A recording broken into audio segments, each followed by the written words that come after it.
16 teams and now down to 2. The first seed of the West versus the last seed of the East. It's going to be interesting. But before we get there, we are the Curfew Boys. If you love what you hear, you love our content, you can hear us on Spotify, Apple Podcasts, Google Podcasts, and any podcast platform you listen to. If you like to see our content, you can follow us on Instagram, Twitter, Facebook, and TikTok. And now you can see our beautiful faces on YouTube. And guess what? We are now doing a contest. So if you want to subscribe to our YouTube channel, you get a chance to win $100 gift card at the NHL store. We are now Wednesday. We are Thursday. You have 48 hours left, 24 hours left to sign up. Yeah, contest ends Saturday at noon, the day that the Stanley Cup Finals begins. Vegas versus Florida. Check out our post on Instagram. Follow the rules. That's important. Very important. And if you have an AC unit or an air conditioning unit, I highly suggest you blast that shit because it's fucking hot. Jesus Christ. Yeah, what a week. What a week. I mean, summer came a little late this year. Summer's not even started yet, but the heat came a little late. Funny to say, the last time us three. Anyways, let's introduce each other. We got Fireman Sam here in the house. We got GQ Chris, not cousin Chris tonight. It's GQ Chris tonight. And you got me, Anxious Anthony. We're short staffed again. Zook was supposed to be on this show. I was looking forward to having him on the show, but he didn't have power tonight. His transformer fucking blew. I don't know. I'm worried that it might happen too because there's supposed to be a storm passing by and like the lights might be flickering on my fucking place too. So I'm just pray to the hockey gods. We don't just. We'll try to get through this episode without any outages. And then we have Adri, who's probably just scoffing a bag of chips like usual. And we got poor Joey. I mean, look, I'm not here to insult Joey. Do not kill me. I'm actually feel bad for you. I know what you're feeling. Maybe it's my fault because I haven't watched a Roma game in years. And I decided to watch this game yesterday. So to all our listeners out there, Joey's a big soccer fan, a big Roman fan, and they played in the Champions League yesterday. I think it was the Europa Finals, he told me. Europa Finals. I actually watched the game. I was actually rooting for Roma for the first time ever, only because they're an Italian team in the Champions League, first time in a really long time. So it would have been nice to see an Italian team win. They started off well, 1-0, and then they lost in penalty shots. Now, as a big Roman fan, I can understand why Joey is very emotional. So probably that's why he's not on the episode tonight. He said the refs screwed them over. I don't know what happened. I mean, I look, you know how soccer is. I do feel the other team was very dirty. I forgot the name of the other team, but they were very dirty. Very, very dirty. Were they Sevilla? Was it Sevilla, something like that. Yeah. Okay. Yeah. But then again, it was an emotional loss for Roma fans. So Joey, my heart goes out to you. I'm actually being very sincere. I'm smiling and laughing right now, but I swear to you, it's not anything to make fun of you. But yeah, and the last time us three were together, we were talking about messy, crazy hair, right? And now we all got fresh haircuts, so it's just crazy how the last episode was crazy haircut and fresh haircuts. In case the headphones fucking deceive it, I just got it freshly done today. So yeah. Yeah, so speaking of that, guys, how you doing? How's everything? It's good. How's life? I mean, we talk every day, but just for our listeners. Work is work. Life is life unless you're no longer alive, I guess. I don't know. So it's always good to be alive. I had the week off today, so I got to take advantage of the nice weather and the sunny days. So I was pretty happy about that. You caught me on the right day, man. You really did. I want to start off by saying smooth intro just because I'm super, super happy. And funny enough, today I accepted an offer for a new job. Nice. I'm going to become a regional sales manager, the Michael Scott position, back at the very first company that I worked for out of the university. significant promotion, if I might say. And I'm really, really taken back. There were a lot of different factors going into it. So I'm just, like I said, I'm really, really taken back today. I'm still kind of absorbing it. I'm very, just overwhelmingly excited, and it's hitting me in waves. So if you guys are watching this on YouTube at a later point in time, and I'm just randomly smiling throughout the episode, all the ladies out there, what a likely beautiful that smile he has. We're gonna block him. I'm gonna cover his face. Just we don't want that positivity here. Well, congratulations. Usually I'm quite. Thank you. Usually I'm quite angry. Today I'm gonna be. That's right. I'm gonna be quite happy. We want angry. We need to bring our angry selves back. No, just yes and no. So before we get down to grinding to the playoffs here, I just want to do a shout out to someone I work with. He's a recurring listener, and I just want to give him a shout out because he said he missed me on the last episode. He's like, I missed your beautiful voice. So I'm here, Lulu. His name is Lewis. So shout out to Lewis. Hopefully you'll listen to this episode. But yeah, let's get down to business, guys. Florida versus Vegas Golden Knights. The Florida Panthers have not made the Stanley Cup Finals since 1996, have not won a Stanley Cup yet. But the last time they appeared to the Stanley Cup Finals is in 96. And then you have the Golden Knights, who's been 6 times. It's 6 seasons there? It's their 6th season, yeah. And they went to the Stanley Cup. This is the 3rd time. This is going to be their 2nd time in since 2018, since they made the Stanley Cup Finals, which is 2nd time, but they were in the conference 3 times, right? Which is incredible. Yeah, that's if you really think of that, if it's okay, so we're 2008. It's their 6th season. Basically, a third of the time they've gone to the Cup Finals as an expansion team in the NHL. That's incredible. That's actually insane if you really think about it. Most fans have been really, really spoiled. Like all they've known is competition and like high level of competition and competing every single year. I think they missed the playoffs once, if I'm not mistaken. That was last year. Last year, that's correct. Yeah, and they were riddled with injuries at the same time. So six seasons, made the playoffs 5 times, conference finals 3 times, and Stanley Cups twice. That's insane. Know what? What I'm happy about this year is we're gonna first have a new champion. Yeah, that's a new first time ever champion. Yeah. 2, both. I mean, Florida is more of a Cinderella story than Vegas. They're absolutely a Cinderella story this year. You know what's crazy? Had the Pittsburgh Penguins not if the Pittsburgh Penguins didn't blow it the last 2 games of the season, especially one game, just one game against Chicago. We wouldn't be talking about this. No, we really wouldn't. We clearly would not be having this conversation, and we'd be getting a fucking 16th overall draft pick instead of now a 31 or a 32. And not only that, if you look at the standings right now, I went to to prep for my intro. I wanted to make sure I was saying the right numbers, and I noticed that Florida finished with 92 points and Calgary 93 and didn't make the playoffs. It's because of the new format, but how crazy is that too? Well, it's because the Calgary fan. It's the conferences too. Well, it happened to us once.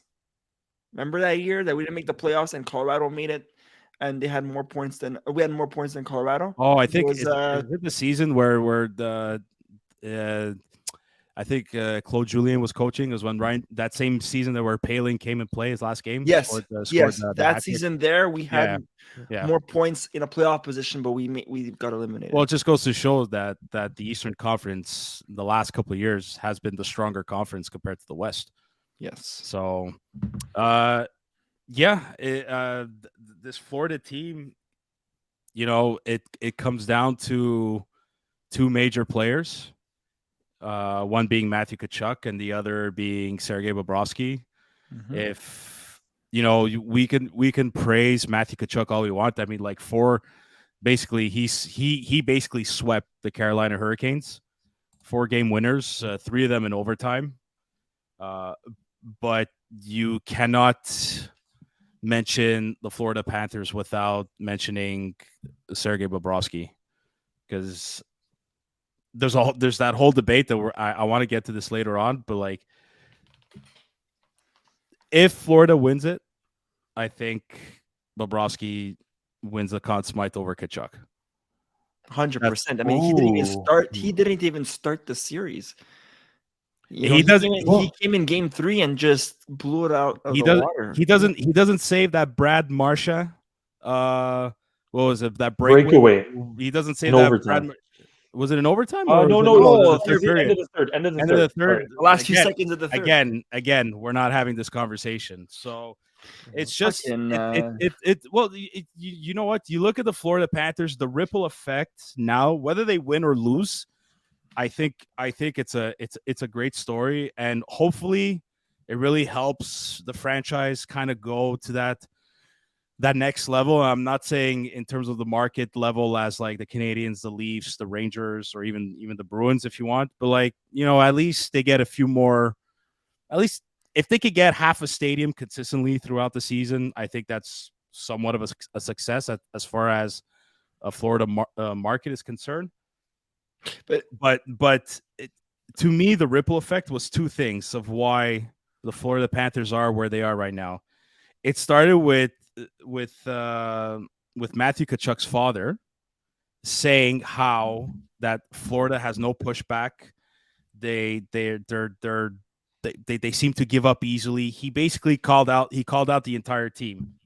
Okay, Keith Tkachuk basically called out the entire team, and then I want to add another element. It was maybe one of the final games of the season. I think it was against the Leafs where head coach Paul Maurice was fucking yelling at the whole team during a TV timeout, or I think it was a TV timeout. He's yelling at them, saying, "You guys are playing like little fucking bitches." I seriously think it just took those two elements is what had to fuel this team. And then you look at when Matthew Tkachuk wins. What was it? When Florida won game 2, that first overtime win against Boston. There's the video of him, Tkachuk holding the puck. He's saying, "We're going to be back here for game 7." And man, they haven't looked back since. Look, the DVD, if they win the cup and that DVD of the whole, story of the playoffs, it'd be a beautiful thing to watch. I mean, like you said, a DVD. When's the last time you bought a DVD? I haven't, but every time the last DVD I bought was when Italy won the World Cup, and I got the DVD of the championship. But mine was the Alexei Kovalev instructional video that 100% went to charity. I'm trying to remember if that was the last DVD I ever purchased. I think Italy's World Cup champ. But all that to say, like you said it, Sam, like what a story, We wouldn't be here if Chicago didn't beat Pittsburgh. We wouldn't be here if Brad Marchand would have scored the final seconds of that game 7 before overtime. All those overtimes against Carolina. Yeah, against Carolina, we went. Florida went to Carolina 3 times in overtime. Yeah. One of them went to 4 overtimes, and anything could have happened, right? So, I think, we say talent, and they do have a lot of talent, but in this case, I see a team full of heart, a team playing the good underdog story, and they played it very well. And not only that, what surprises me the most, besides just sneaking into the playoffs the way they did? Do you remember the last conversation we had about the Florida Panthers last year, where they finished the whole season last year in first overall? They expected to go to the Stanley Cup Finals last year, got eliminated right away, and then they dismantled the team last summer.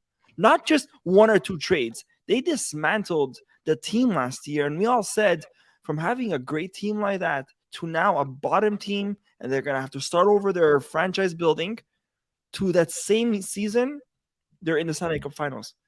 Last year was the team that should have won the Stanley Cup. This year, if you look be top bottom 5. If you were to compare that lineup, I mean, look, they don't have a Matthew Tkachuk, but they have a Jonathan Huberdeau who was, he was almost 100-point player with them. They went and get Claude Giroux up on front. They got Ben Sherratt, who performs in the playoffs. They had oh my God, what's that other defenseman's name there? I'm drawing a memory blank, but he just won with Team Canada at the men's World Championship. he was there too. He's an excellent defenseman. Yeah, I think a lot of it has to do with momentum, being hot at the right time. I'm also curious to know how healthy these players are, because I don't think anybody on this team right now is playing like they're hurt. At least that's the impression I'm getting. And Gord Miller of TSN said this. He's like, sometimes it's not the best team on paper that wins you a Stanley Cup, but it's the healthiest team that wins a Stanley Cup. And I think that's going to stick with me forever. And like, I'm kind of looking at, I'm looking at a bit of like the Dallas Stars here, who lost against Vegas, and they kind of caught a beating. They showed like they had a bit of hope. They won the 2 in a row. Like, oddly enough, when Jamie Benn was out of the lineup, their captain, but that's their story. And like as good as Jake Oettinger played those 2 wins, like during the whole series, like he didn't look good, like at all. And you find out that he had multiple minor injuries.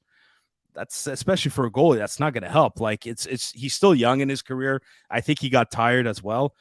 But if you look at, I don't know, if you look at the Florida Panthers, like they look like a healthy team. At least they're skating like a healthy team. They're in your face. They hit. They skate fast. They don't look tired. They don't look hurt either. Now I'm wondering if this break that they had, that's what break, I feel. I wonder if they're going to need to shake off the rust the first game, which they probably will.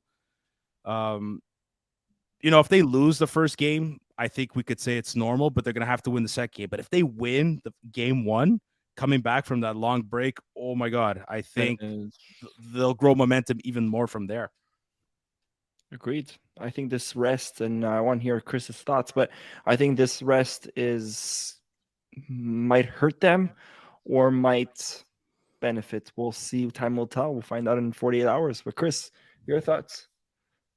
I'm going to do my best not to repeat everything that you guys said, because I think you had the most essential points. But if I may reiterate a few things, I think Paul Maurice doesn't get the appropriate amount of credit. The support, That's true. like Paul Maurice, maybe it's just a perfect match or a match made in heaven, whatever you want to call it, with these players.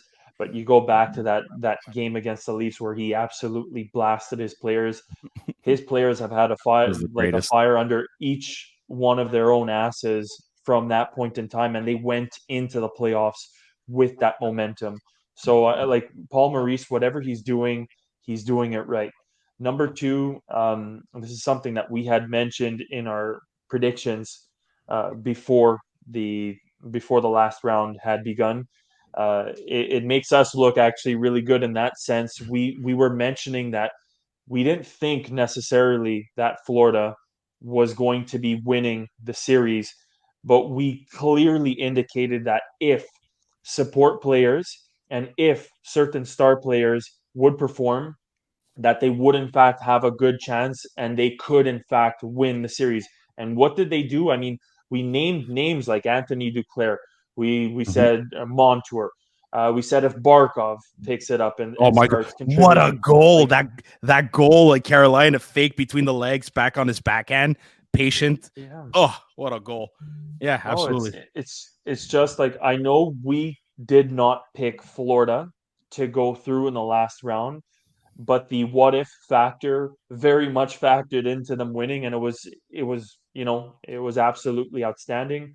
If I may say, like, it's just a big thank you to Florida. As much as they're dropping us down in the draft rankings, which does hurt, they single-handedly took out Boston, our rival. They took out Toronto, which was an even bigger pleasure.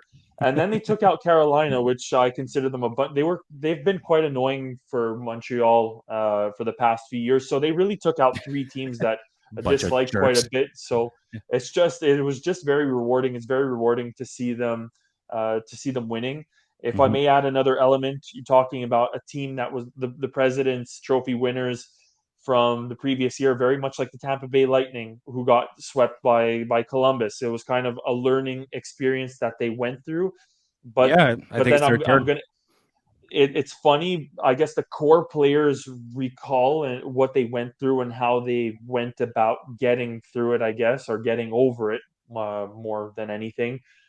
But I know, like at the same time, they did blow up the team, and it's just a testament to Mackenzie Weegar. like I figured out his name. Mackenzie Weegar is the guy they traded.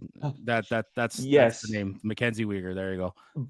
but I do want to say this because we've barely even brushed upon Vegas. I just want to say Yeah, the little well, tidbit that we're gonna talk about Vegas because I want to speak It's a about them too. Florida show. okay. So Yeah, then I'll finish off on this, and then I'll say the transitioning point that all enables us to talk about Vegas. But you know, at the beginning of the year, and I'll be the first to admit, when I saw Jonathan Huberdeau going to Calgary, I sincerely thought Florida got fleeced. I oh, we thought all did. Florida, Everybody did. We all yeah, did. Yeah, yeah. and you know what? Like, I really have to say, like Matthew Kachuk, I raise my hat to this guy. I think I have a newfound like the guy's such a pain in the ass and he's fucking annoying to play against and he beats down on every other the opposing team's player, but that's the type of player you need to win unless you're an absolute elite superstar who can be putting up points and play more on the finesse side. So I just want to say, like, real hats off to Florida and their skill players and or their key players. I'm so nice, as Sammy mentioned, so nice to see Bobrovsky, just a good guy. Jay Onright's favorite guy right there. I'm so happy to Back see on the him case, performing, and Bobrovsky. I'm so happy that team. Yeah. That's just. I'll just end it on this. That team it's very rewarding to see, and then talking about just the individual or the transition to talk about Vegas on top of Florida. Well, it's funny because I think it's the first Stanley Cup final in history that the top two scorers or point getters are both American. Yeah. No, Jack. Okay, you mentioned Jack Eichel. That's your finesse player I think. who's Well, I think it's a perfect matchup. You know, you could say, do you match up Jack Eichel with Alexander Barkov, or do you match him up against Matthew Tkachuk? But I mean, you look at both of them. Tkachuk 21 points. You have Jack Eichel 18 points, and yet if you watch the games, the guy plays a 200-foot game. He's responsible defensively, probably for like the first time in his career, mostly. You know, after he left that disaster of the Buffalo Sabres, no disrespect to them. But it's funny how in his first playoff appearance, where he's the best player, they're going to the Stanley Cup Finals. Jack Eichel, where's Joey when you need him? Where's Joey when you need him? Like, Joey knows his shit.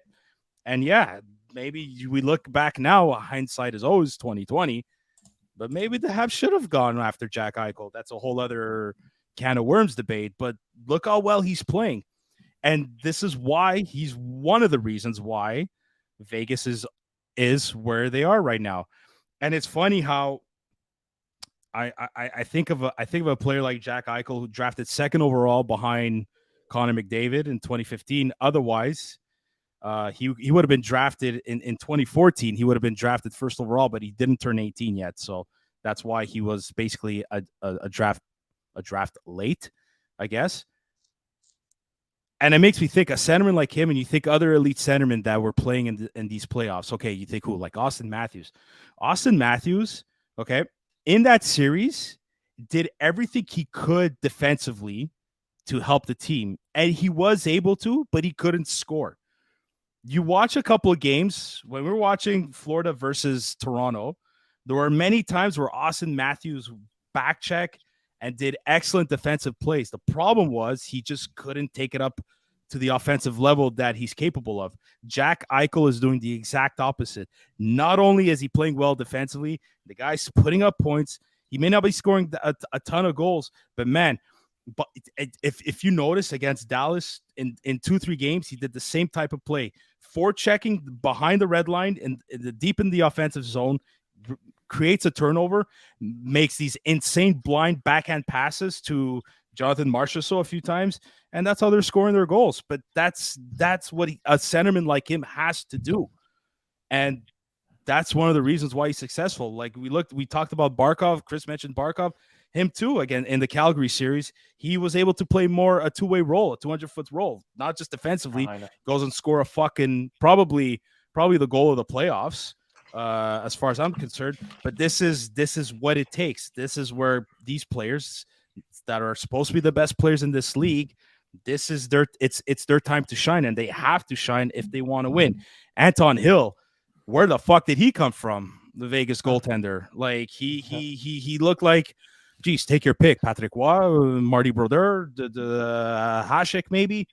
Like you know what I mean? And this is what I love about the NHL playoffs is that like it always happens to the goaltender position where a nobody could suddenly become a somebody and maybe even a hero. You know, Philadelphia in 2010 can thank Michael Leighton that they had a chance to win the Stanley Cup. Hopefully, Adin Hill has a longer career than Michael Leighton, because after that, he went down to the minors and then we never heard of him ever again. But this is the beauty of the playoffs. And I man, it's going to be so tough later on to predict who's going to win. That there's such an evenly matched team. But that's why I think, sorry to cut you off, Sam, go. Seeing how Florida played against Carolina and seeing how Vegas played against Dallas, I was very worried to see a Carolina-Dallas game because I thought it was going to be a very defensive game. I think Carolina's not that defensive, but they I don't know what the fuck happened. They just imploded. But that's why I felt that I was scared that if Dallas made the finals, it'd be a boring finals because of the defensive style they have. Now I was predicting a Florida-Vegas, shootout, back and forth, offensive. But because you said it right, they're so evenly skilled and matched. Yeah. And they're going to be I have a feeling that they're going to play so conservative that it might be very defensive. You think? Because of how, but you know what I mean? Because they play the same style. It's an interesting take. Both offensive teams, both high scorers, right? Mm-hmm. Both hot goalies. Yeah, it's you're expecting an explosion, and I'm hoping to see an explosion because that's what we want to see for entertainment. But I feel they're gonna come out and they're gonna game one's gonna be so quiet. Like, okay, who's gonna break the ice?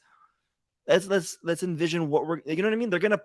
Yeah. I mean, I think the coaches, they're gonna try to feel each other out in a sense. Yeah. Go. Put a pin in that, because when it comes time for predictions, what you just said, Anthony, I so want to build on it, but that'll be in its time later on down the show. You know what? I kind of to go back, Chris, and you said how we were talking about how certain players have to step it up in order to win. For me, the Dallas Stars, I don't understand. Like Jason Robertson exploded in this series, and yet they still lost. Like he was the one player they needed to start scoring goals. He does start scoring goals, and they did not look like the team that played against Seattle. But as you mentioned, one of their most important players, Jake Ottinger, gets in. He's fully injured or not. Like, they say it and they repeat it, but your goaltender and still to this day, I don't want to say you build your whole freaking team around a goalie. Like I don't want to see another Carey Price situation where you have nothing but Carey Price. But your goalie is so important in the playoffs. Let's go back to Bobrovsky, because I think Bobrovsky, talking about 1-goal games, the guy who has had the most significant impact because of the closeness of the games, he has been one of the single-handed biggest difference makers in the whole playoffs. If your goalie is not going to make the right save at the right time, and unfortunately Ottinger wasn't able to do that, it's a momentum swing. Mm-hmm. It's a completely different game off of one shot. So your goalie has to be hot, on top of his game in these moments. Otherwise, you're not going anywhere. And it's as simple as that. We had this argument many times, and we had this with Zook and Sam when we always said, we don't need a goalie to win, or goalies win cups. Look, we're just spoiled hockey fans who got lucky with a very, could have been a Hall of Famer. Maybe he is, I don't know, but a generational talent. He was the best goalie for a decade. Easily. So we got used to we had the era of Patrick Roy and all this stuff, right? So we always had the best goalies in Montreal that won cups. So we're so used to having this fan base of, we need the best goalie ever. As much as it's nice to have, and we got very lucky so many times with it, you don't need it. You just need a hot goalie in the playoffs. We had this argument so many times, and Colorado won last year with a hot goalie. He wasn't a superstar. He just was a hot goalie. Cam Ward with Carolina was not a superstar. He was a third string goalie. You really like him, huh?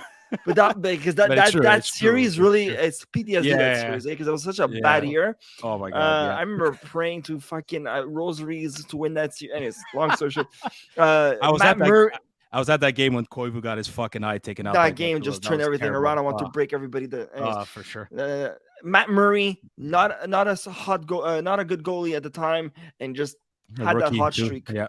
So at the end of the day, sorry, Chris, but at the end of the day, I strongly believe, and yes, it's a bonus to have a Carey Price on your team, but that's why I'm not worried of finding a goalie. Like, I think if we make the playoffs next year or whatever, I'd be confident with Montembeault, for example, and if he finds that streak, that's all you need.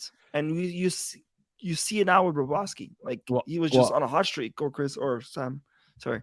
Yeah, well, it's because I think it's going to transition. There we go. Oh, there you go. Okay, listen. No, hold on. You want to talk about natural flow path? Let's go. Like, listen, it's in the caption right here, right now. It happened just a few days ago. Go, Chris. Well, go. I was just about to go for that exact thing and say, I'm halfway. I'm willing to meet you halfway, Anthony, because my logic or my thinking is the following.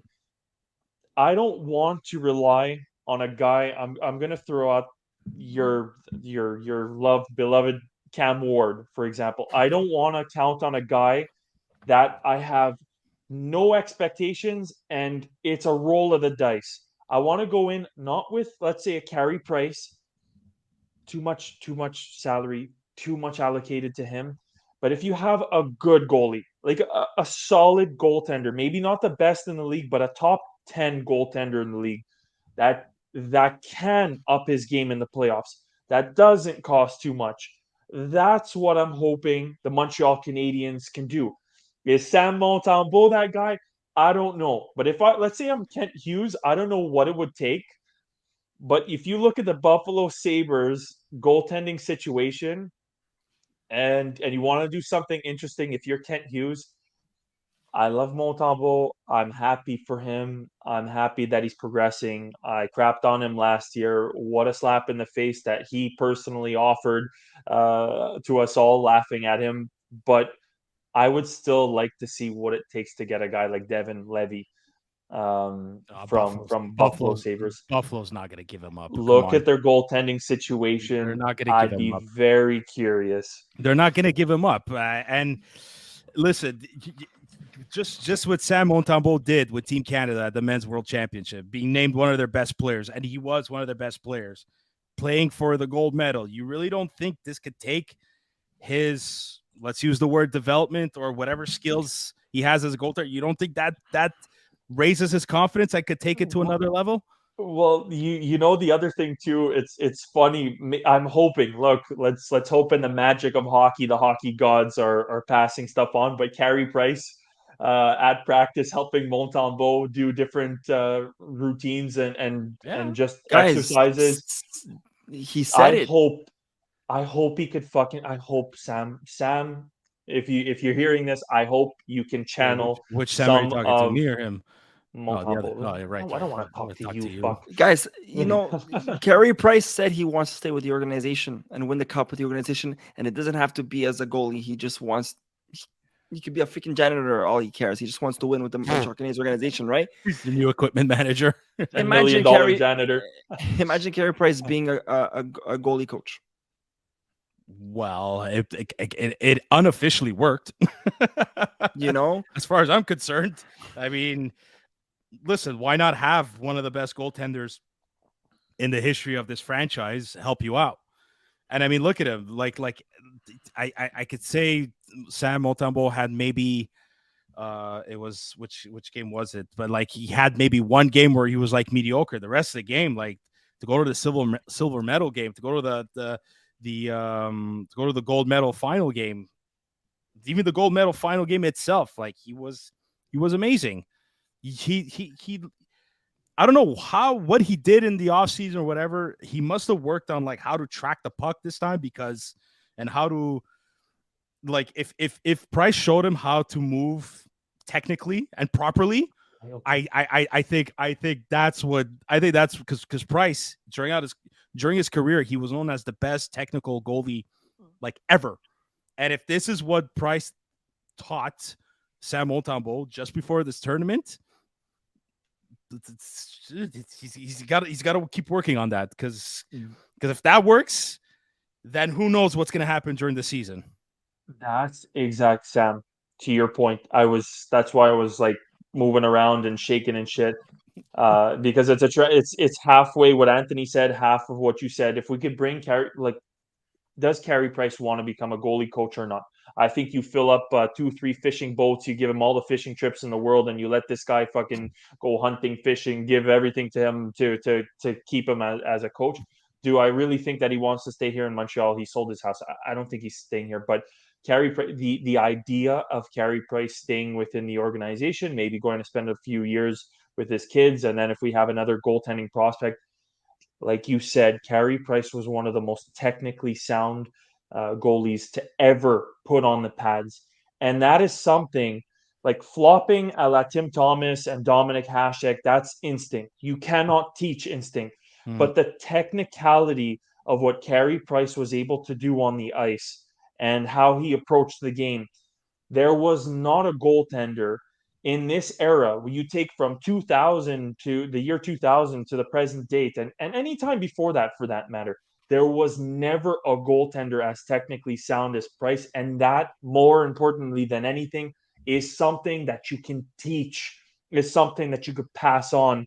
And I'm hoping to God, with what both of you said, I'm hoping that Sam Montembeault can put some of those elements, or get some of those elements into his game, just for puck tracking, when to get out of the net and go play the puck.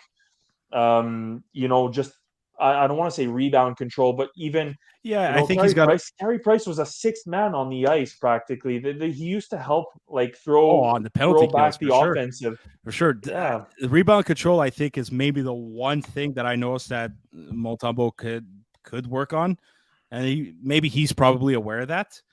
But dude, I just think him winning this tournament at a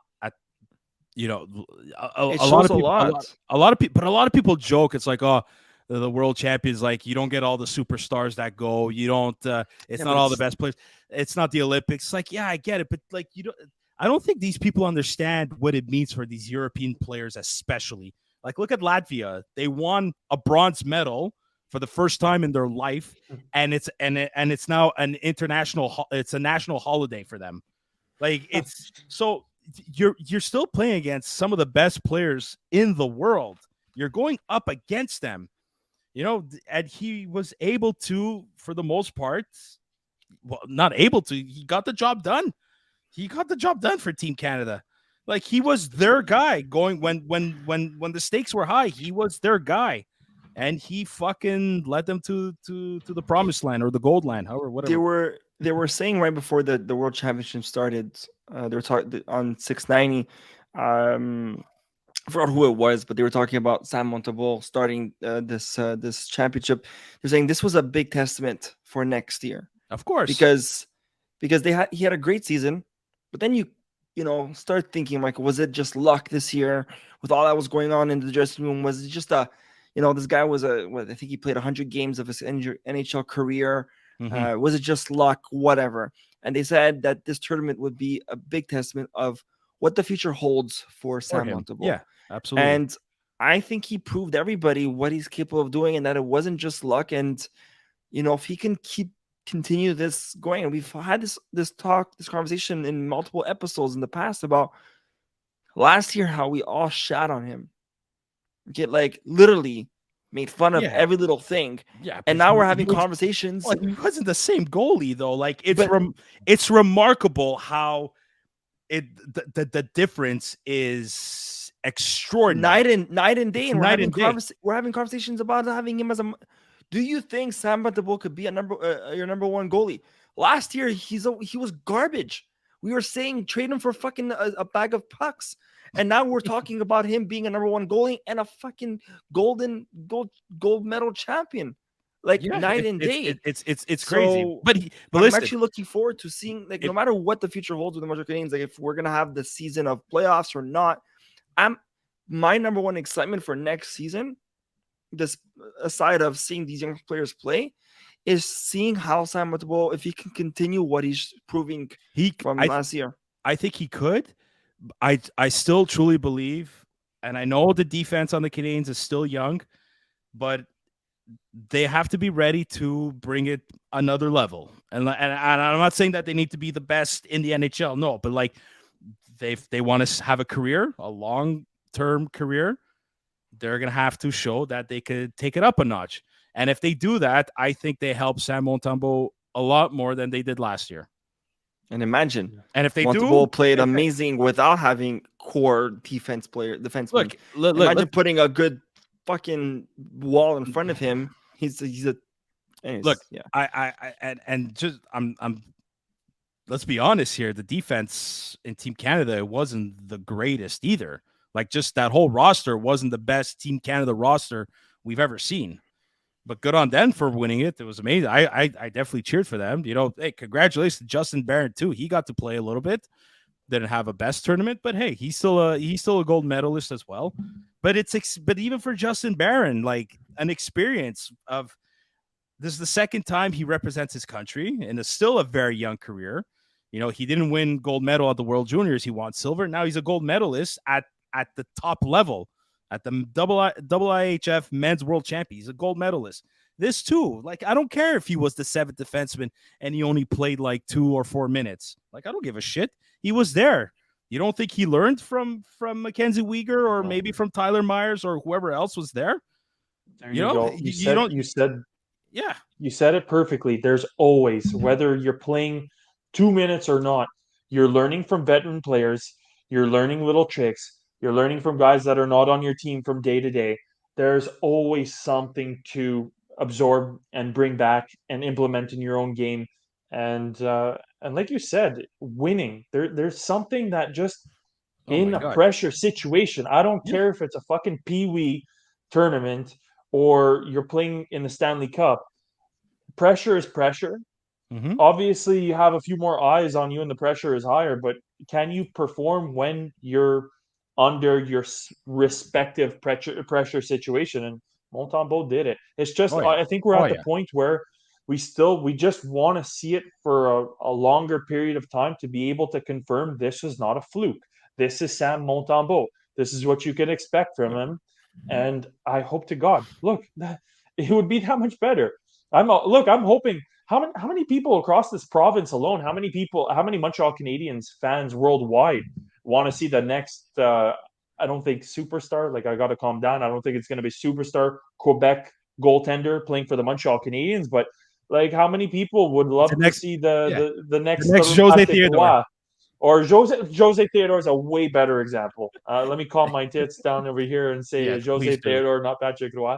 Well, listen. Nevertheless, Jose Theodore was an icon over here for several years. Yeah, absolutely. And not just that, I think another motivating factor is, I think we forget, Samuel Montembeault is on his final year of his contract, and then he's a UFA, not a restricted free agent. Becomes a UFA, so he's definitely going to be playing for that contract if he really wants to stay.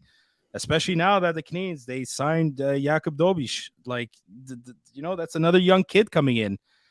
And I'm not saying that Montembeault's job is on the line, but he knows that there's these younger kids that are going to be fighting for that spot. And if he wants to keep it, I think Sam Montembeault knows he's got to continue from where he's been going. And right now, like, he's got all momentum for him right now. He's got everything going for him right now. Like, I don't think he's going to be a permanent number one on the Canadiens. I think he could be a fringe starter, but I also believe I think he could show that he could play a bit more games than Jake Allen could. Like I think he's earned that. I really think he has. I mean, I guess it will see, next year's vision, right? Like, are they coming out to fight for playoffs, or are they coming out to, play and see what happens, and then, come January to decide if they're fighting for playoffs or not?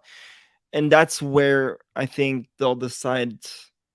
Should they look at we had this conversation also beginning of the season, right? Is Jake Allen the number one? Will Sam Montembeault play more than Jake? And that was all, in decision of the vision. Were they fighting for playoffs? And they weren't. So they played both goalies pretty much evenly last season, right? Yeah. That's the thing. But until like Jake Allen got injured and like, poor Caden Primo again, like the kid's trying. I know he is, but it's just not working right now. And it's not working. I think this season is probably his last chance, or else that's it. But I think Montembeault showing that he could carry the load a little bit more, give Jake Allen maybe an extra few nights rest. That proved to help Jake Allen, because Jake Allen's injury prone and he doesn't seem to have that stamina to play multiple games in a row. And I like Jake Allen. There's many games he played well, but he just can't. Jake Allen was always a good backup goalie. Yeah, that's exactly that. So, listen, we're all happy for Montembeault that he won that gold medal. Like, especially he was the number one for Team Canada. Imagine this guy was on waivers a season and a half ago. Now he's a gold medalist.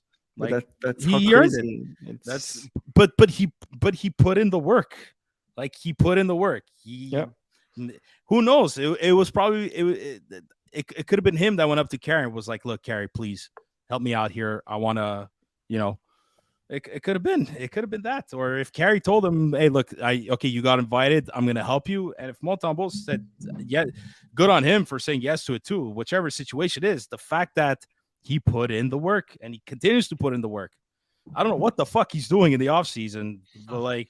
Whatever it is, like I'm excited going. for next season. I'm excited. I'm actually looking forward to it. Oh, I gotta. What? I just want to give a small remark today. Of course, you open up your social media, watched Cole Caufield scored that goal in game number 6 when we were all together watching against Vegas.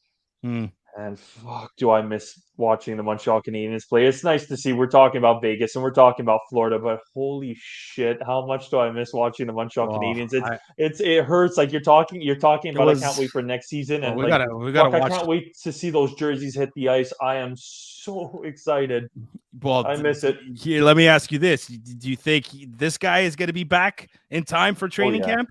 Oh yeah. Everybody else is fucking freaking out. This whole calm down. Habs Nation, you guys are losing. There's a lot of rumors that people there's a lot of rumors where teams might throw in that offer sheet, and but they're gonna throw in what, a $10 million offer sheet?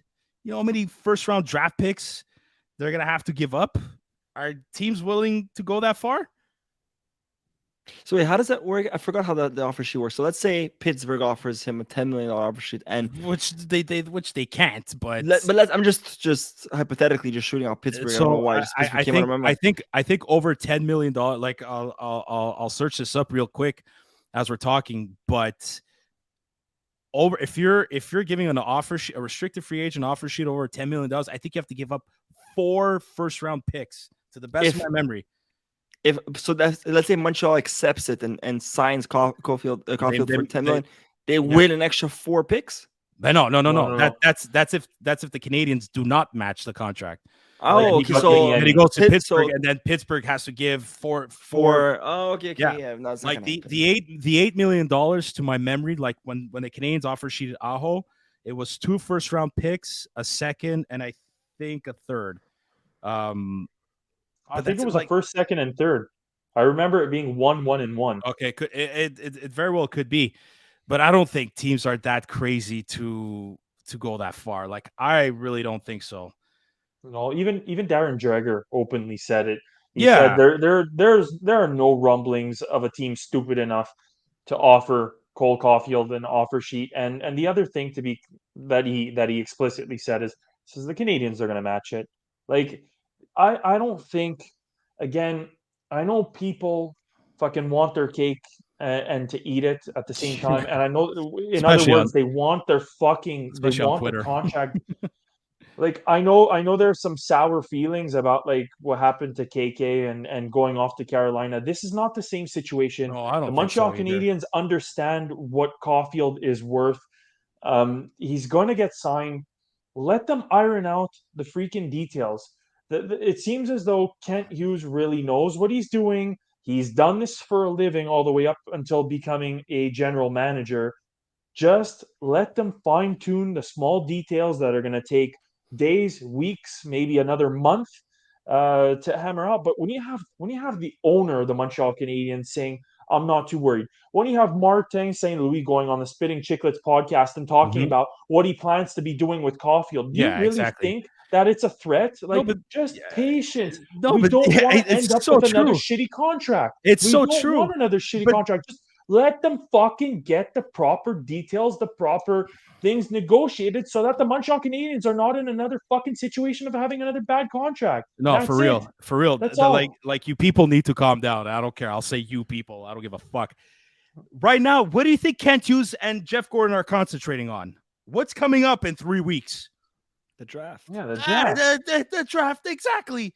Yeah, Like, but okay. people Can we add relax. another element to it? Can we Like, add another people element? need to relax with this Cole Caulfield situation. Go add what's that Okay, element? like the other element is this is the off season. This is some of the only time that they truly have to be with their families, to not be on the road, to not be going everywhere either. Not even mentioning the draft, not even mentioning the planning for free agency and what kind of money they have to allocate to different free agents and which ones they could be targeting. They're human beings. It's their off season.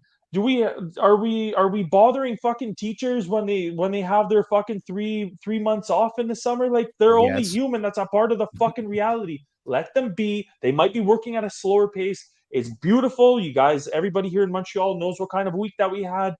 They're not going to be in the office 8 hours a day, even if they're paid better than nearly No, everybody. they're The scouting. reality is they're They're, human beings. but Let them be.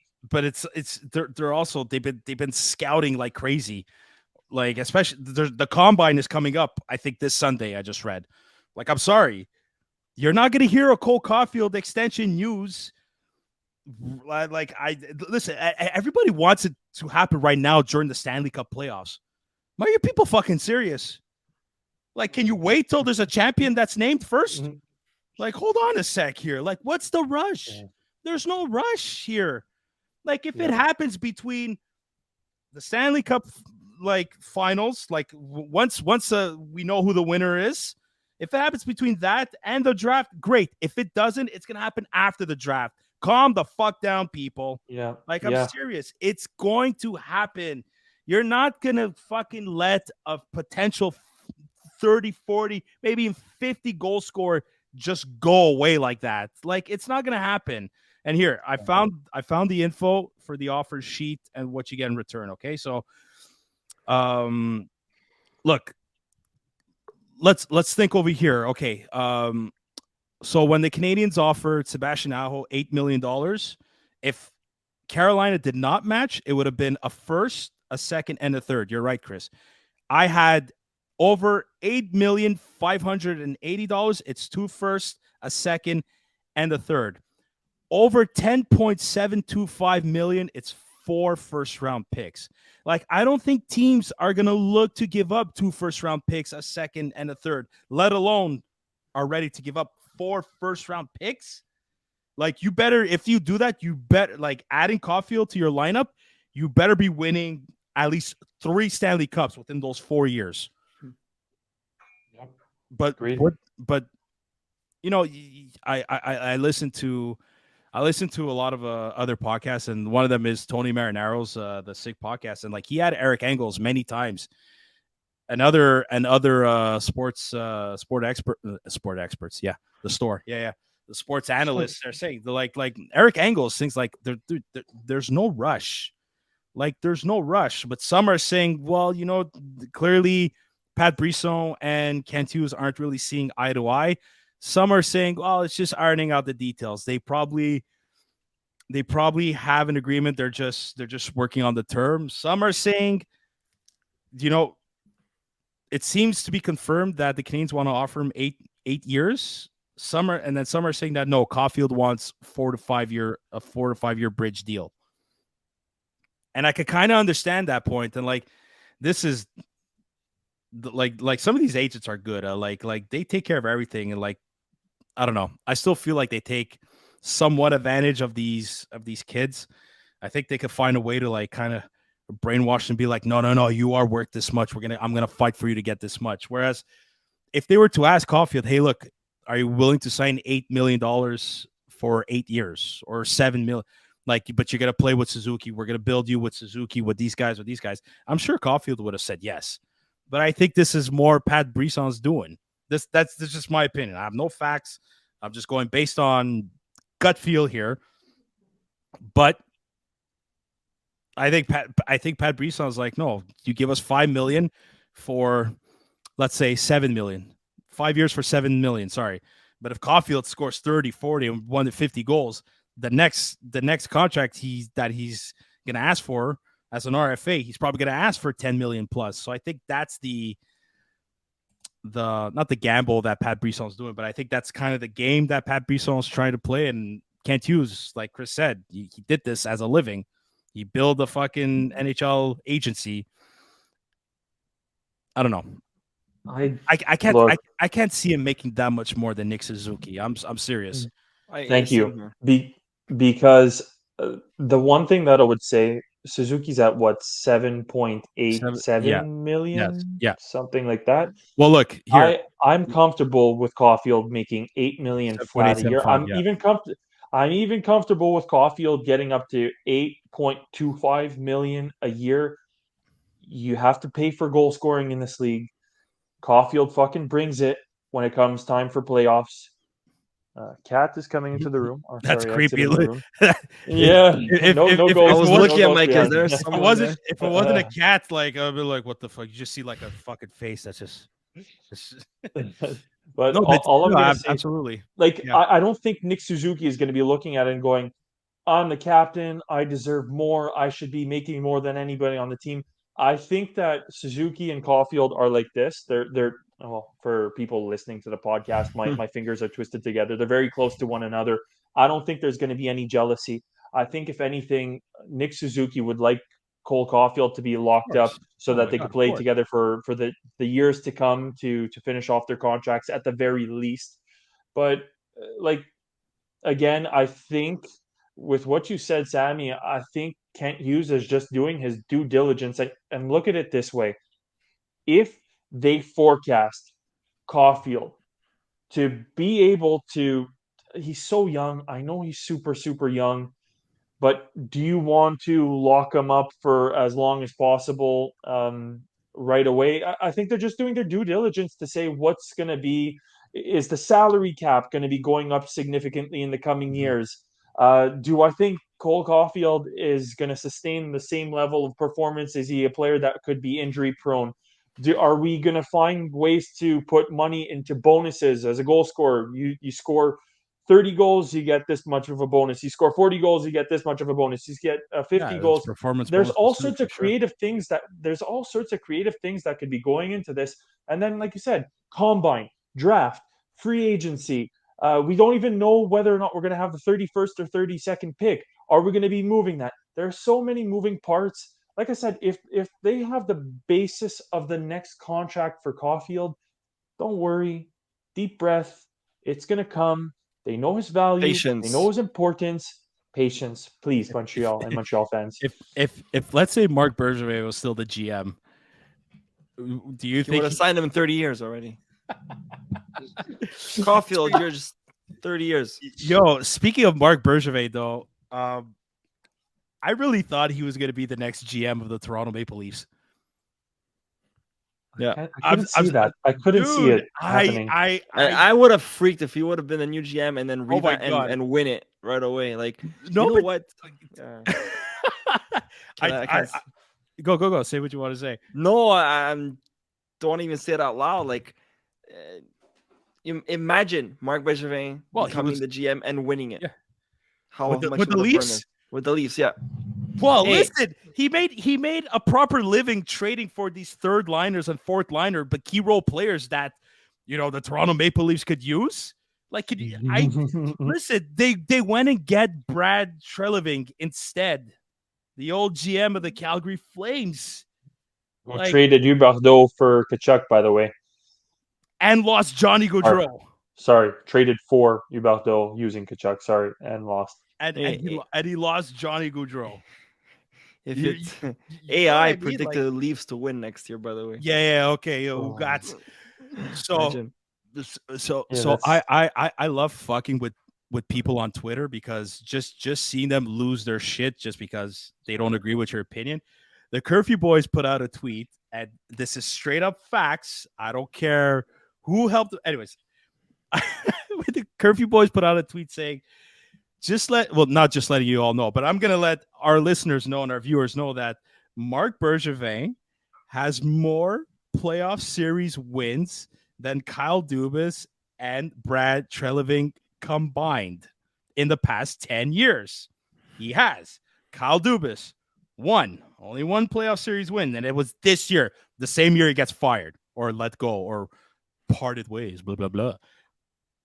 Brad Treliving, he only won 3 series. Only won 3. Marc Bergevin won 7 in the past 10 years. People, we got a lot of likes. We got a couple of retweets too. Then there were some Maple Leafs fans are like, he only won because of Carey Price. That's not how you judge a GM. Like, their fucking feelings. They just had to. This is therapy for them. But at the same time too, they think they're brave enough to hide behind their phone and comment. And Chris, oh my God, did I ever get a fucking kick out of that? I'm just saying, folks. You could criticize Marc Bergevin all you want. He did some good trades here. He did a lot of good stuff. Did a lot of bad, but a lot of good. Didn't offer great contracts. I'm just saying he was kind of the runner-up to the Toronto Maple Leafs. And then I actually, at one point, it's funny because I think he got auditioned. Yeah, like it's a fucking acting gig. I think he got an interview for Calgary. We all know he got an interview for Pittsburgh for Toronto. No, Toronto. Now Pittsburgh hired Kyle Dubas, not as GM. Yes, president of hockey operations. Did you see that video? They're still missing a GM though. There you go. Okay. So to your point, Sammy, and what you said. I'm just saying. No, but what you said is so true. Marc Bergevin, what was the shittiest element or 2 elements? He couldn't trade for star players. Pittsburgh has star players. The same goes for Toronto. I'm actually really happy that he didn't end up in Toronto. The second thing too is the guy so shitty contracts and couldn't trade for star players. The scary thing about Pittsburgh, I don't care if they're old, Sidney Crosby is, until the day he retires, is going to be one of the top 10 players in this league, at least top 15, to say the least. Better than nearly any Montreal. I'm willing to say that. I still think Sidney Crosby would be the best player on the Montreal Canadiens if he was on this team. So just to say, you put a guy like Marc Bergevin in Pittsburgh, former Pittsburgh Penguin as well. He was as a player. I think Marc Bergevin could get that team some significant support. You're giving him some great assets to work with in order to rebuild that team. I actually think Marc Bergevin is a great fit in Pittsburgh. It's actually scary to think. Well, I'm just saying, like, it's still a possibility. It's a possibility that he could be the GM of Pittsburgh, and he works with Kyle Dubas. And Kyle Dubas said, like, I didn't read the full, or I didn't see the full video clip, but apparently said talking to Sidney Crosby, like just hearing what Sidney Crosby wants for like this team as of now and potentially to the rest of his career is where Kyle Dubas like, yeah, no, I have to join this franchise. You said something about a video, Anthony. It was I forgot who posted it, but it was a video of Kyle Dubas speaking at the press conference. Oh, in Toronto, yeah. Hey, saying he's true to TV. Yeah, but That's on TV posted. Yeah, well, yeah, because they gotta expose someone, right? But however, he did say, I'm not gonna be a GM anywhere else. He's not a GM. He's a president of hockey ops. No, but he also said he's not going to leave them hanging the way the season ended, and he left a week after. But again, he probably was going to let go. But he didn't leave them hanging. It was Shanahan that, because he heard Kyle Dubas say, I got to really reevaluate because of me and my family, all of a sudden it was a red flag for Brendan Shanahan. Yeah. So no, he didn't leave them hanging. It wasn't his doing. Then we also find out that Brendan Shanahan's like, no, I got an email from his agent saying that he wants this offer, and it was a significant increase in salary and blah, blah, blah. Who knows what Brendan Shanahan, what excuse Shanahan used for not bringing him back. But listen, he was true to his word. He said, I will not be a GM anywhere else in the NHL. He's not a GM. He's a president of hockey ops. Big difference. Maybe not in Montreal, but it's still a big difference. I think Kyle Dubas just didn't agree to the clause that he couldn't throw water bottles and scream at fans like a whiny little baby that he is. He wasn't able to agree to those clauses, and therefore he had to go elsewhere. Well, apparently when that happened, he was yelling at other Maple Leafs fans, because I think it was Maple Leafs fans that was giving him shit and not Tampa Bay Lightning fans. That's what the rumor is. That fan base is just shut up. That fan base could go to hell for all I care. Okay, we get on to it. Yep, let's do it. Stanley Cup predictions. I don't know. It's very tough. I don't know where to go with this, but explain. And I know you have a lot. I've been wrong all okay, so I've been wrong since round one. Joey, where are you? Every prediction I had went the opposite, so I'm not gonna say anything because I don't. Every time I go for someone, the opposite goes. Even if you have to wink, I predict. Okay, I was right actually. I said my heart wants Florida, but Carolina's gonna win it. So my heart won. So I'm gonna say the same thing. My heart says Florida, but Vegas is taking it. Okay. And how much? Wink to the wink, by the way, guys. To all the listeners out there, if you're not watching us on YouTube, my heart says Florida, but Vegas is gonna win. Wink. Okay. And how much? I see it at Game 7. Game 7 Stanley Cup Finals. This is gonna be a Game 7 series. It's gonna be great. Go, Chris. You're next because I still need time to think here. Okay, no, definitely not on the spot. I'm proud to say, I'm actually proud to say, out of the Curfew boys, I was the only one who picked Vegas, and I said in 6 games. Didn't look like it was going to take 6 games, but they have just incredible firepower. We spoke about him earlier in the show. We obviously went into that position, the goaltending position. I think Hill is going to perform a halak, in the sense that he played well all the way up until the finals, and then he ran out of gas. Okay. I just think I've bet against. Not that everybody's been betting against Florida, and I don't want it to be like a Montreal situation where everybody's been betting against Montreal and they went all the way to the finals. Everybody's healthy. There's no Shea Weber running on a broken foot and a fucked up foot or knee. There's no Carey Price injured in it. But Bobrovsky's at the top of his game. Tkachuk, just probably the best American player. Wasn't Tkachuk injured in the second round and then he came back? I don't think so. No. Or it was someone else? No, he was good the whole way through. It's just Florida's firing on all cylinders. They're healthy. Bobrovsky is playing out of this world. I have more confidence in Bobrovsky to hold the fort than for Hill to continue surprising as much as he has been. I think that Florida has a more well-rounded game. I think if Florida does what they did to the Leafs, what they did to Carolina, which is true, especially the Leafs, they fucking hammered the shit out of them. They played a more physical game. If they can repeat what they did to the Leafs, I think Vegas is similar in style to the Leafs. Very top-heavy, a decent goaltender, a pretty decent defense as well. I'm going with Florida. I'm going with Florida in 6.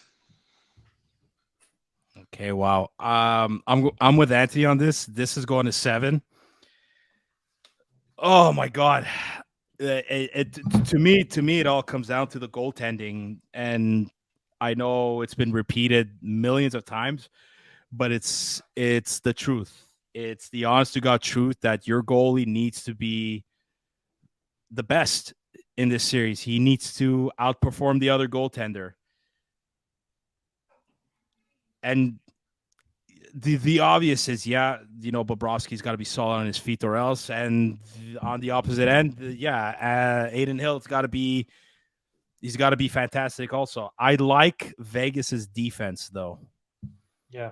Like, I like their defense of Pietrangelo, Shea Theodore, Alec Martinez, McNabb. Like, those guys are fucking solid. And,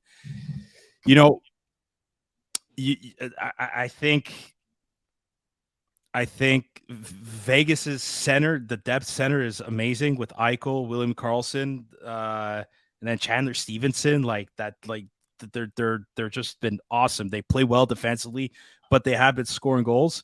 You could say the same thing on Florida's side with Barkov. I do think Vegas has a bit more.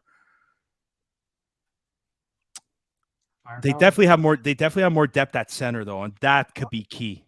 That's the key thing. I think Vegas is winning with actual talent, whereas Florida is playing with momentum, grit, and heart. So yeah, but Vegas is not far behind though. With but they have talent. They have players that can back it up. That's what I'm trying to say. I'm seeing. Not fully, okay? Like, don't shoot me here, but I see Florida playing like Montreal 2 years ago. They have good players, hot goalie like Carey Price, and good players, but they're all fighting for that heart. Like, they're playing the underdog story, they're playing that Cinderella story, like the Montreal Canadiens did. So, can they sustain that? Vegas, on the other hand, is playing the same way, but they have actual talent on the ice. They have big names. They have all the things that Joey and you're saying, Sammy. You need elite talent. You need elite this. You need elite that. But they both do. Like, not Jack Eichel. Well, is Barkov and Matthew Tkachuk elite talent? I mean, I think so. I think I think today they were talking about this on 690. There's a difference between elite talent and skill talent. Like, I don't know what they were saying. Fuck, I should have. Well, elite for me is they just naturally have it. Like, it's just they're the skill level. Not the skill level, because you're born with talent. You work on skill, right? So, like, for me, the skill players are like the Sam Reinhart, the Anthony Duclairs, of the Florida Panthers. The skill guys. Like, for me, it's I think of, on Vegas. I think of maybe Mark Stone, definitely William Karlsson. Oh my God, Marchessault, he's another one. But the elite, the natural talent that, like, Jack Eichel, like, he's got it. Alex Pietrangelo on defense, like, he's got it too. But on Florida, like, Montour suddenly showed his skill out of fucking nowhere. Aaron Ekblad, a first overall pick, like, I consider him maybe not an elite defenseman, but definitely a top two-way defenseman, absolutely. So they're so evenly matched, and I think it comes down to not just the goalie, but just who's got the biggest heart is going to win this. Okay, but in that sense, I find you take a player, and I think he's an X factor. He's been two players that have been like these huge X factors for Florida. Sam Bennett, what a hit, and Reinhart. Like Reinhart more on the point side. Sam Bennett has been terrorizing players on the ice. You have Matthew Tkachuk, who hits freaking hard. He wears down the defenseman. He smashes some of the forwards. Same thing. Bennett has possibly been worse on the physical side, like even more cruel, even more hard hitting than Tkachuk. I will say this: on paper, we're talking about heart. We just, all three of us just finished saying, comes down to heart and character, and who's going to put it all out there. You look at Vegas, and you have William Karlsson, you have like guys like Riley Smith, you have guys who I think on paper are better than, let's say, the Duclairs, the Sam Bennetts. But the difference is, whether it be the Toronto series, whether it be the Boston series, whether it be the Carolina series. The Florida players have been so intimidating that they have limited every single one of not only the star players, but all of the supporting players. And I will continue to say it. I don't want to go back to just purely physical hockey and it being like purely fighting. I like to see the skill. But Florida has intimidated every single one of the skilled players on opposing teams, and Vegas is more of a skilled team. A Well, lot dude, more of a don't. skilled team than a lot of the teams that they went up against. Yeah, but don't count out Vegas's fourth line of Nicholas Wow. Roy, Yeah, but Vegas, William Carrier, dude, like he's intimidating, and even what's his name, the Coleslaw, what's his name, Keegan Colzar, like, dude, those are they're big guys. The smallest one there, but the 6'2", difference 6'4". Like, even though they're not the most skillful guys, like they're the role players. I think I know what you're gonna say, Chris. Vegas has that fourth line grit. But what's scary about Florida is that they had the talented players who have the fucking scare tactics and the grit. So add that to the equation, they're a scarier team compared to just having your fourth line scary players.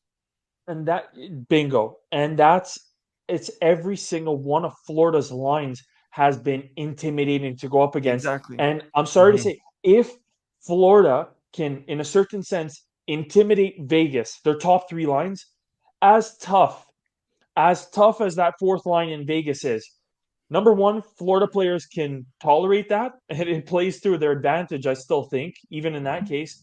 But it's not that fourth line who's going to score the goals. So if they could intimidate those as much depth as Vegas has, we've seen the Montreal Canadiens shut down a guy like Chandler Stevens. Have we seen them shut down Jack Eichel? No, no. And all due respect, I want to see how Jack Eichel is going to respond and how he's going to play, because so far he's been very, very impressive. But going up against Connor McDavid, great.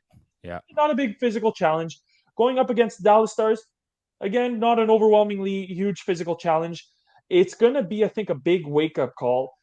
I still think, again, that intimidation factor that is going to be placed on those top three lines, full of a lot more skilled players than they are tough players. I'm looking at Florida going like skill combined with toughness, mowing down the competition, reducing it to like we're going to count on Vegas's fourth line to be putting up goals because they're shutting down the rest of the three. I've got Florida all day. And you know what? Vegas might surprise me, but it's here's another thing, guys, and I'm looking at stats because Joey couldn't make it. Here's one thing that's important. I think special teams is going to have a huge 100% huge part to play, because right now Florida's power play percentage is at 27.9, whereas Vegas is only at 18.5. And if you look at Florida's penalty kill percentage, they're at 71.2, whereas Vegas is 63%. So right now, it looks like Florida has the advantage in terms of special teams. But if you look at the goals for, goals against, they're practically neck and neck. In terms of goals against, I mean, Vegas has less goals against, but only by 0.04. Like both teams, like Vegas right now, 2.65 goals against per game, and Vegas and the Panthers is 2.69. So they're so neck and neck. So that's just a statement that how well the goalies are playing. But here's another stat that's interesting. Goals for, Vegas 62, Florida 50.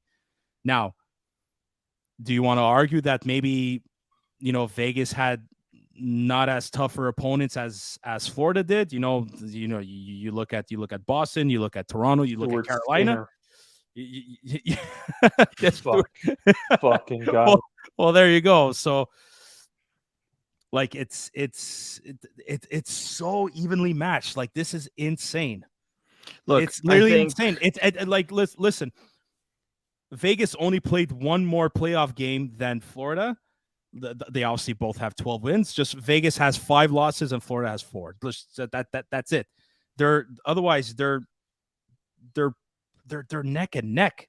And that's why I think they're going to play very. I think it's going to be. I mean, game one decides how the level of like they're going to play very conservative because look how even it is. But I think this comes down to what you said, Sam, before, and I think Chris, you said it right before. On paper, Vegas is the team. On paper, Yeah. Okay, they have the right names if you want to talk about names and talent and elite and all that crap. Okay, but then it all comes down to what I've always believed in is the heart and the grit and who wants it more. And then it comes down to what you said before, Sam, the healthiest team. So take the health and take the heart. Goaltending too. And you're alive. And then you're alive. Look, well, yeah. If you're gonna tell me predict on paper who's gonna win, Vegas all the way. At the end of the day, it's who wants it more, and I think time will tell. I can't really make it. So, if I have to choose, it's Vegas, but my heart. Look, Florida. This entire playoffs, I've gone. Maybe I've gone against Florida, except the Toronto series. That Toronto series, I was either or because of that draft pick. I didn't think they were going to beat Carolina. I thought they were going to lose in 7. I still think it's going to go to 7. I don't think Florida's going to sweep Vegas like they did the Hurricanes. But I've been going against them practically all playoffs. So for the first time in these playoff predictions, I'm going to pick the Florida Panthers win it in 6. Wow. Yeah. Well, you said 7 before. I switched. I just changed my mind. Look at that. Just like the snap like that. Just like that. Hey, babe, that's an awesome power. Just switch your mind like that, huh? You could just change your mind like that, huh? Where's awesome. Joey with your Simon now has the scenarios. I don't have a scenario. I'm just going straight up. I just gave him my reasonings why. This ain't the Anthony scenario session here. No. Okay. Like I said, I've been going against Florida in 6. There we go. Oh, thank you for joining. Thank you for joining the Florida in 6. Okay. Oh, you said that too. I completely forgot what you said. I said Vegas in 7. My heart says Florida. Yes. My heart says Florida, but Vegas in 7. Wink. So, the one thing that we can say is regardless of our predictions, I think we're in for some very entertaining hockey. It's going to be amazing. Great hockey and a first-time Stanley Cup winner. Either or. So it's very exciting. I think that's good. I think that's good for the league. And it's too bad that Zook couldn't make it tonight because he had a very interesting segment. When he comes on the next episode, which he better, I'm gonna I won't reveal what it is, but he has a good segment. But all that to say is that yes, I think having a brand new Stanley Cup champion in the record books, I personally think it's good for the league, and hopefully it's good for those two markets. Like no matter what, I think Vegas is okay. Whatever happens to Florida, like I said at the beginning, I hope they're able to take that market to a bit of a higher level or newer level. If Florida wins, I go buy their jersey. Which it's nice. The jersey. retro. The retro, one.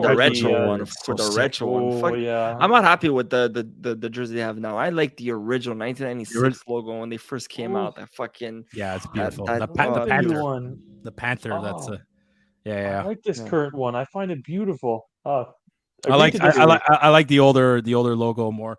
Boys, before we wrap it up, just mention a quick shout out to at least 2 of our Montreal Canadiens prospects. Jared Davidson of the Seattle Seahawks and Owen Beck of the Peterborough Petes that are both in the 2023 Memorial Cup taking place in Kamloops. Obviously, the Quebec Ramparts are going to the finals. Patrick Roy is just wants an NHL job so badly that he's making his team work their asses off. But right now, the winner of Jared Davidson's team versus Owen Beck's team, they're going to be facing Quebec in the finals. That's going to happen, I believe. Tomorrow. When's the finals? The finals are this weekend. Like the semifinals and then the actual finals will be this weekend. So a shout out to those 2 prospects. I think this is great for their development. Jared Davidson, he's going pro next year. A lot of people are speculating the Canadiens to sign this kid once his junior season is officially over.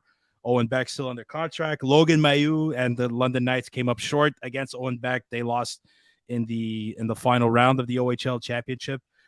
Expect Logan Mailloux to be at training camp. I know we talked about this before, but it's actually been a very interesting time for some of these future players. Lane Hudson, we talked about the championship, the men's World's Championship tournament. Lane Hudson just was phenomenal. He was actually stellar. So we keep saying this, the future's bright. I look forward to seeing next year. I think we should all go down to Brossard and watch the rookie training camp or the rookie development camp. I went last year. It was great to see those kids practice on the ice and compete. We got to go again this summer or the end of the summer. Yeah. The future is bright. We're excited to see what the future holds for the Montreal Canadiens. But for now, we're in the Stanley Cup Finals. It's going to be an exciting one, like Chris said. We're going to see some great hockey. So we'll be back for an episode to discuss. Yeah, well, when we know who wins the cup, we'll be back. We'll be back to discuss that team, and we'll talk about the draft. And there's still so many things to talk about. Like, even though the season's coming to an end, there's still many things to talk about. We're still around. Usually we have our off season. Right now we take a nice big break. We're still alive. We're still here. Which talk died like significantly? The Dubois talk, which is fantastic. It's gonna come back on July 1st. Or at the draft. Anyways, at the draft.